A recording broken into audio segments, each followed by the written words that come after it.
युवा हूँ, मेरा मंदिर से काम नहीं चलने वाला है। यहाँ शौचालय को विकास मान लोगे तो तुम्हारे अंदर की सोचे है गंदी। क्या पता लगा कि चोर है, बदमाश है, बलात्कारी है, उसको हेलो गैस, अस्सलाम वालेकुम रहमतुल्लाहि व बरकातुहू। इस लड़के ने गैस मोदी जी का जितना काला चिट्ठा है वो सारे के सारे पब्लिक के सामने में खोल दिया। चलिए तो गैस इस वीडियो को देखते हैं कि पब्लिक का क्या रिएक्शन रहता है, और आप लोग भी देखिए इस वीडियो को, ठीक है। आप लोगों का देखते हैं कैसा रिएक्शन लगता है, आप लोग कमेंट करके हमें ज़रूर बताएं। तो चलिए गैस इस वीडियो को आप लोग एंड तक देखिए, मज़ा भी आने वाला बहुत ज़्यादा। चलिए तो चालू करते हैं। गंदी। क्या पता लगा कि चोर है, बदमाश है, बलात्कारी है, उसको तुम वोट दिए जा रहे हो, मरे जा रहे हो। तो इंडिया के लिए कौशल योजनाएं नहीं चलाई गई। कौशल योजनाएं कागज में चल रही है। मैं ITI पढ़ा हूँ, राजकीय ITI और मैं राजकीय ITI से पढ़ा हूँ और CTI मैं भोपाल से हूँ। उसके बाद मुझे स्किल इंडिया और मेक इन इंडिया 0 मैं DLED कर रहा हूँ आपके ही दर्जी कुआं गोंडा से। रेलवे में मैंने दे रखा था, रेलवे चली गई टेंडर बेसिस पे, मैं छोड़ करके आ गया DLED में। अब मैं DLED कर रहा हूँ। यही है स्किल इंडिया। को जेल में वो कह रहा हो कि जहर दिया गया, 1 बार दिया गया, 2 बार दिया गया, आखिर मर गया। इससे बड़ी गुंडागर्दी होगी क्या? है गुंडागर्दी इससे बड़ी गुंडागर्दी का प्रमाण अब क्या हम दें? अभी लोग नाराज होने लगेंगे भाई। देश के ऊपर एक काला निशान है, थूकना चाहिए इस गुंडागर्दी पे और इस सरकार पे। पुलिस के बीच में किसी की हत्या कर देता है। मैं देखिए, मुझे गठबंधन रोजगार की समस्या है। हमको लगता है कि ये गठबंधन सरकार ही दे पाएगी, क्योंकि भाजपा सरकार में रोजगार का क्या हाल है आप देख ही रही हैं। प्राइवेट हो गया, रेलवे जैसे संस्थाएं प्राइवेट हो गई हैं, और यहाँ तक कि शिक्षा व्यवस्था इतना आउटसोर्सिंग से भर्तियां की जा रही हैं जो युवाओं के लिए बेहद ही चिंतनीय है, दैनिक। अब तक का रिकॉर्ड जो बताता है कि भर्तियां जो हुई हैं और सरकारों में हुई ही हैं। अभी बिहार में देख लीजिए, गठबंधन की सरकार रही है, कहीं तेजस्वी यादव जो है नौकरी के पक्ष में जो उन्होंने 18 महीने की सरकार में काम करके दिखाया है, नीतीश बाबू नहीं कर पाएंगे।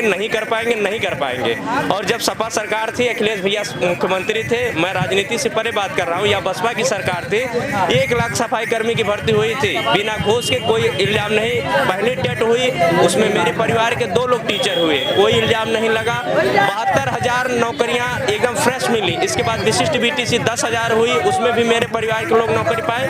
मेरा अपना मानना है कि अगर सपा सरकार रही हो या बसपा सरकार रही हो, नौकरी के ट्रैक पे युवाओं के लिए तो एकदम अच्छा। BHP को देंगे, गठबंधन को? मैं गठबंधन को दूंगा, पक्का है, गठबंधन को दूंगा। और मैं अपने ही ट्रैक पे रहूंगा, क्योंकि मैं एक युवा हूँ, मेरा मंदिर से काम नहीं चलने वाला है। आस्था में मेरा पूरा विश्वास है। मैं रोज सुबह पूजा करता हूँ, ये दिखाने की चीज नहीं। आस्था जो है वो घर के सीमित रहनी चाहिए। मेरा ये नहीं कि मैं भक्त हूँ तो पूरे देश में चौराहे पे बैठ करके बताऊँ कि मैं सबसे बड़ा राम भक्त।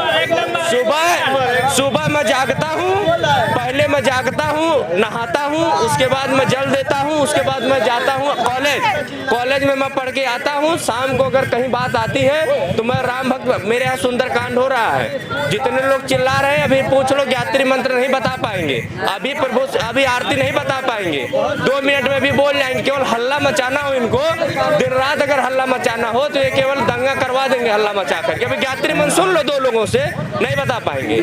मेरा मानना है कि आस्था जो होनी चाहिए, किसी भी धर्म में हो, आस्था अपने घर में होनी चाहिए। जो पूजा पाठ है, किसी भी धर्म में हो, पूजा पाठ घर में होनी चाहिए, चौराहे पे नहीं। ये व्यक्तिगत विषय होता है, आप किसी भी धर्म से हो, मुझसे में नहीं मतलब है। लेकिन मैं ये जानना चाह रहा हूँ, मैं ये कहना चाह रहा हूँ कि अगर युवाओं को हल्ला मचाने से फायदा होता तो ये लोग राजा बन जाते, सब के सब राजा बन जाते। पढ़ना लिखना जिनको है नहीं, और नेताओं के सहारे पे चलना है, और पढ़े जो लोग कहते हैं कि विकास हुआ है, अरे विकास देखना हो तो जाकर के इंदौर में देखो, विकास देखना हो तो विदेशों में देखो। यहाँ शौचालय को विकास मान लोगे तो तुम्हारे अंदर की सोचे है गंदी। तुम शौचालय तक सीमित हो तो तुम्हारी सोच वही है। कहना क्या, मैं अपने यहाँ की जो मैं बात कर रहा हूँ, मेरे यहाँ एक नीलम सोनकर है, मैं आजमगढ़ का रहने वाला हूँ प्रॉपर। मेरे यहाँ वो भाजपा में थी, मैंने उनको वोट दिया था, कुछ काम उन्होंने सड़क पे किया था। मेरा मानना पार्टी से उठ करके वोट देना चाहिए, कैंडिडेट को वोट देना चाहिए, ना कि अंधा आंख मूंद करके। अरे जब अगर तुम पढ़े लिखे हो करके आंख मूंद के ऐसा काम करो, तुम में और जाहिलों में अंतर क्या रह गया? किस बात की युवा हो, किस बात के तुम रोज मोबाइल चलाते हो, फेसबुक देखते हो, उस फेसबुक का कोई अर्थ तो निकालो। राइट टू इन्फॉर्मेशन का है। अपने कैंडिडेट के बारे में जानो, उसका ट्रैक क्या है, अब तक का रिकॉर्ड क्या रहा है, क्या पता लगा कि चोर है, बदमाश है, बलात्कारी है, उसको तुम वोट दिए जा रहे हो, मरे जा रहे हो।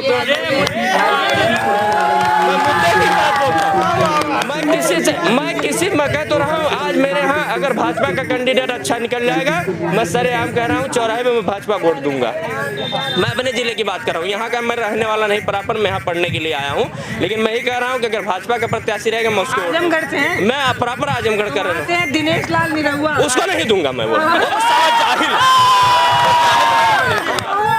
सुनिए, समाज के लिए उन्होंने क्या किया, समाज के लिए उन्होंने क्या किया। तो वो दूसरे हैं सपा से धर्मेंद्र यादव, जो बाहरी है। बाहरी बिल्कुल बाहरी जरूर है। मैं देखिए, मैं ये नहीं कह रहा हूँ, लेकिन एक लाइन होनी चाहिए। जैसे कहने के मतलब वो एक अलग, देखिए सुनिए, नेता अलग चीज है, अभिनेता अलग चीज है। अभिनेता काल्पनिक तौर पे है और नेता जो है वास्तविक जीवन में है। ऐसा नहीं है कि आप एक दिन में कुर्ता पहन लेंगे तो आप नेता हो गए, कल को आप 2 ठो चश्मा लगा करके मिसाइल के पास खड़े हो गए तो आप इंजीनियर हो गए।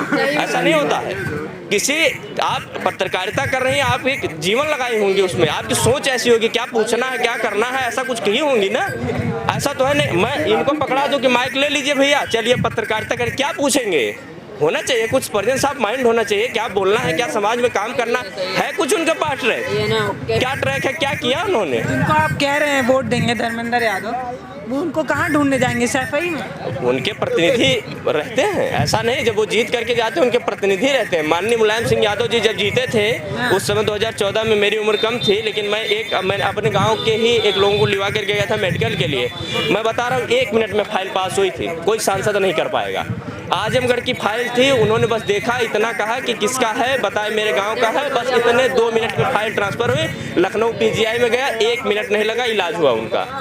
ऐसी हालत थी। और मैं जानता हूं जब भी कोई बड़ा नेता लड़ता है उसको वोट दे देना चाहिए। हॉट सीट होती है, उस पर विकास होता है। माननीय मुलायम सिंह यादव, अखिलेश यादव जब जीते थे, आजमगढ़ का विकास उस 14 के बाद और 14 के पहले की क्या हाल रही मैं जान रहा हूँ अच्छे। अभी की जो सरकार चल रही है उनके कामकाज को कैसे? एक में काम बहुत अच्छा है, जो एयरपोर्ट बना है, बाकी और कोई काम नहीं मैं जानता। रोड, सड़क, बिजली 6 लेन गई है। इस सड़क में मैं तो कह रहा हूँ, इस सड़क में काम हुआ है, मैं बिल्कुल स्वीकार कर रहा हूँ। सड़कें बनी है लेकिन रोजगार नदारद है। सड़क से, मंदिर से कुछ नहीं होने वाला, मैं इतना जान रहा हूँ। रोजगार मिलेगा, अभी इतने लोग हैं। तो ये जो युवा हैं वो रोजगार के मुद्दे पे वोट देंगे?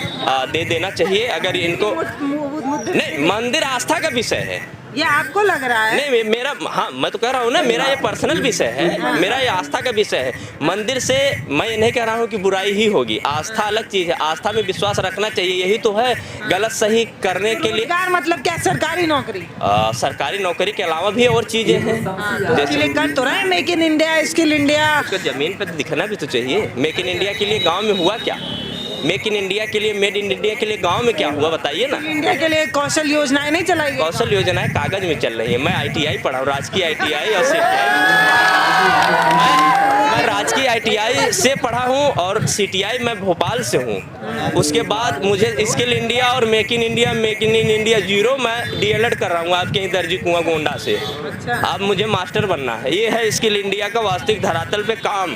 रेलवे में मैंने दे रखा था, रेलवे चली गई टेंडर बेसिस पे, मैं छोड़ करके आ गया DLED में। अब मैं DLED कर रहा हूँ। यही है स्किल इंडिया, यही है मेड इन इंडिया और यही है मेक इन इंडिया और यही है स्किल इंडिया। और किसी से इस तरह से नहीं, मैं ऑन कैमरा बोल रहा हूँ। कभी आप ऐसे बैठिएगा तो वो आपको बताएंगे कि स्किल इंडिया और made in India, make in India का धरातल पे क्या काम है। आप अरे लोग बताएंगे। अब इस तरह से अभी लोग ये सोचते हैं कि कैमरे पे बोलेंगे तो हमको लोग कोई किसी पार्टी का भक्त। उनको क्यों नहीं डर लग रहा है भाई?